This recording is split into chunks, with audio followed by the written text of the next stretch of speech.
O Senhor esteja convosco. Ele está no meio de nós. Proclamação do Evangelho de Jesus Cristo segundo Mateus. Glória a vós, Senhor. Naquele tempo, Jesus pôs-se a dizer: Eu te louvo, ó Pai, Senhor do céu e da terra, porque escondeste estas coisas aos sábios e aos entendidos, e as revelaste aos pequeninos. Sim, Pai, porque assim foi do teu agrado. Tudo me foi entregue por meu Pai, e ninguém conhece o Filho senão o Pai, e ninguém conhece o Pai senão o Filho e aquele a quem o Filho quiser apresentar. Vinde a mim todos vós que estáis cansados e fadigados, sob o peso dos vossos fardos, e eu vos darei descanso. Tomai sobre vós o meu jugo e aprendei de mim, porque sou manso e humilde de coração, e vós encontrareis descanso. Pois o meu jugo é suave e o meu fardo é leve. Palavra da salvação. Glória a vós, Senhor. Caríssimos, podem se assentar. Vocês que são de Barão de Cocais, Belo Horizonte, Caeté, também saudando a Betina Stephanie, a Maria Antônia Pimentel e Maria Geralda Cruz, e em especial a Antônio Carlos e Ana Lúcia, que completam 37 anos de vida matrimonial. Caríssimos, celebramos a solenidade do Sagrado Coração de Jesus.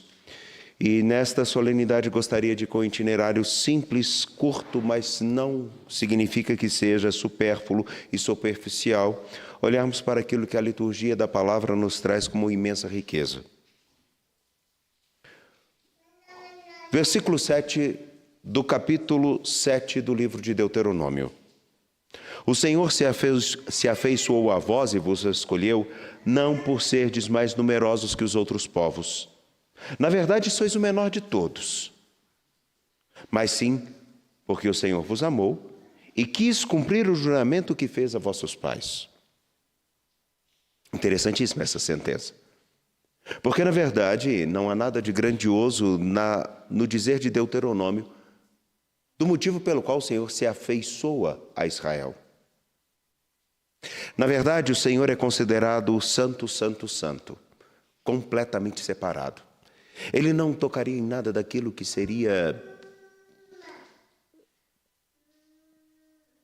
marcado pela limitação, marcado pela contingência. Ele não tocaria o tempo, o espaço, ele seria completamente separado de tudo.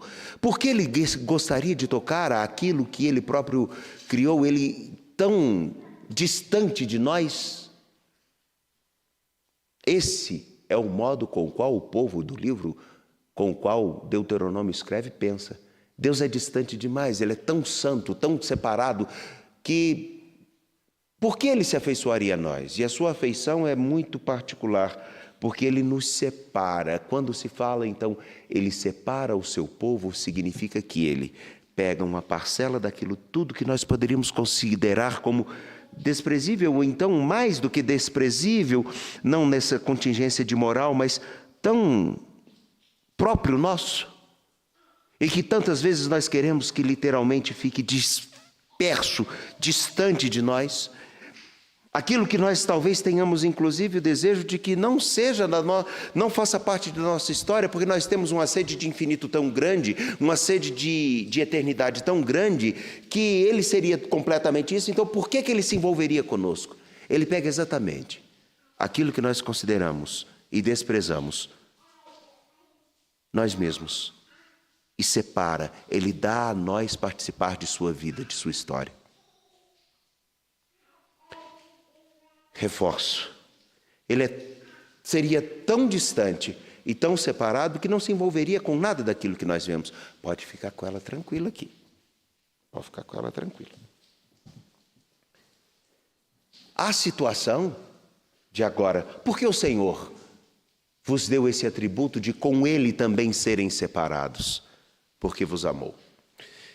E caríssimos, Não quero fazer nenhuma menção específica ou alguma tendenciosa reflexão, porque hoje muitos estão se preparando para viverem um dia de encontros, namoros, beijos, almoços ou às vezes tolerância.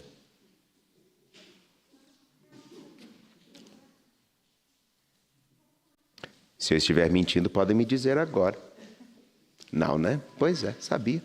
Então, não quero falar por causa do Dia dos Namorados e também não vou falar, mas é exatamente o que é amor, na verdade.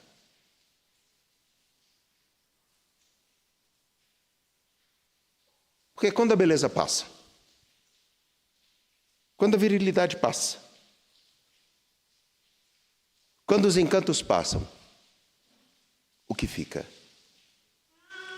O amor, na verdade, é a capacidade de reconhecer que, apesar de, eu descubro em você coisas que são tão singulares que me fazem permanecer contigo. Apesar de, você é mais do que isso. Apesar de limitados e apesar de ser o menor de todos os povos, talvez o mais desprezível, o Senhor amou a esse povo. Apesar de, Ele amou a nós.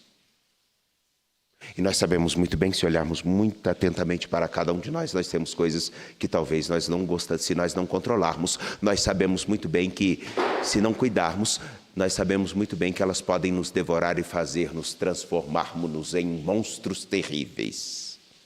Cada um de nós tem uma coisinha dentro de si que pode devorá-lo e transformá-lo numa coisa terrível. O Senhor ama, apesar de, ama esse povo. E o que hoje vemos é a manifestação desse amor tão grande e singular que nos alcançou e nos quer para si. Pena que nem todos entendem a isso, e é exatamente esse o trecho que nós gostaríamos de dar atenção em Mateus capítulo 11, versículos 25 a 30, mas especificamente no versículo 25. Porque Jesus vai dizer: eu te louvo, ó Pai, Senhor do céu e da terra, porque escondeste estas coisas aos sábios e entendidos e as revelaste aos pequeninos. Pouco tempo antes, ainda no próprio livro de Mateus, capítulos 10 e 11, Jesus já disse: ai de ti, Corazim, ai de ti, Betsaida, ai de ti, a quem tantas coisas foram demonstradas e a tantas coisas foram apresentadas e que você deliberadamente escolheu não dar atenção. Aqueles que teriam a ciência de serem sábios e entendidos, fecham-se. Mas os pequeninos podem contar com quem? Caríssimos, vendo aqui os pais preocupados com as crianças e percebam o que uma criança tem a oferecer a cada um, senão quase nada. O que elas oferecem a nós? Quase nada. Objetivamente, nada. O que seus filhos, netos oferecem? Nada. Além das dores de cabeça, dos trabalhos, das preocupações, das vezes em que saem à noite e não dão a notícia específica e deixam com que a mãe e o pai fiquem completamente virados no giraia. O que eles oferecem é aquilo que eles podem receber das coisas mais mínimas possíveis.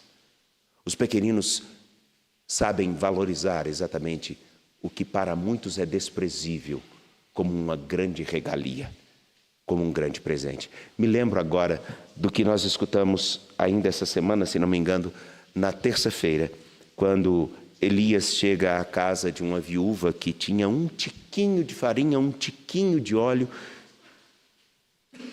e ela oferece desse tiquinho de óleo, um tiquinho de farinha, um pão, acolhendo a palavra de Elias. Pequenina, porque dentro da concepção judaica uma viúva não valia basicamente nada. E ela dá daquilo pouco que tem, dá tanto, mas que significa muito mais. Quem sabe a falta do essencial sabe o que é a diferença do pouco. e do quanto o pouco pode fazer grande diferença. E aí está o detalhe. Os pequeninos percebem o traço de Deus na sua bondade que alcança a todos e oferece do máximo possível a cada um de nós. Os pequeninos que só podem contar com aquilo que é a migalha da presença que consola e fortalece, sabem valorizar o que isso significa.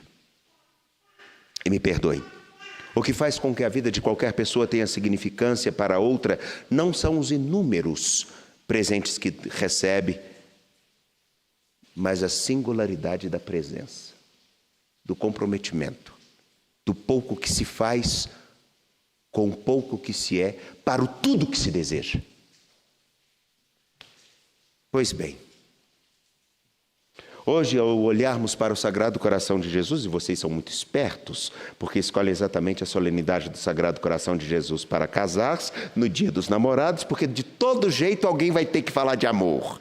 Senso de bobo não tem nada, né? Bobo sou eu. Caríssimos, na solenidade do Sagrado Coração de Jesus, nós recordamos isso. O que Deus precisa de nós. E o que Ele fez por nós. E o que Ele faz por nós.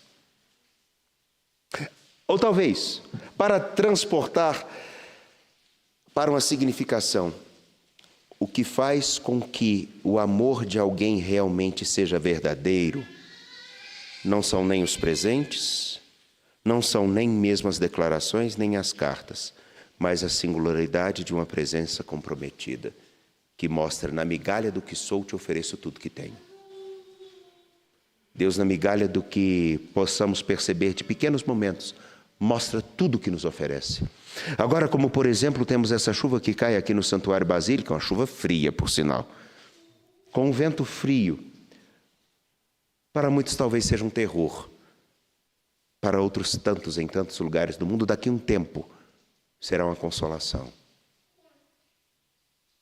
Caríssimos, caríssimas, tão simplesmente,